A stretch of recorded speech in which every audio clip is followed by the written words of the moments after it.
তুমি কিভাবে সেখানে যাবে? এটা হচ্ছে একটা প্রশ্ন।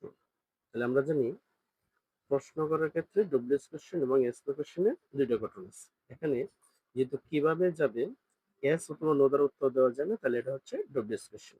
আর আমরা যদি ডব্লিউএস কোয়েশ্চেনের গঠনটা হচ্ছে ১ম এ WH word plus auxiliary verb plus subject plus মূল ভার্ব প্লাস ধরবেন প্রশ্নবোধক চিহ্ন। তাহলে এখানে আমাদের ১ম এই ডব্লিউএস কোয়েশ্চেনটা দেখতে হবে। ডব্লিউএস কোয়েশ্চেন হচ্ছে কিভাবে। তাহলে আমরা জানি কিভাবে ইংলিশে হচ্ছে হাউ। ১ম এ লিখবো হাউ। এরপর আনবো সাহায্যকারী ভার্ব। সাহায্যকারী যাবে। তাহলে ফিউচার ইনডিফিনিট টেন্স। তাহলে আমরা জানি ফিউচার ইনডিফিনিট টেন্সের সাহায্যকারী ভার্ব হিসেবে বসে উইল। How will.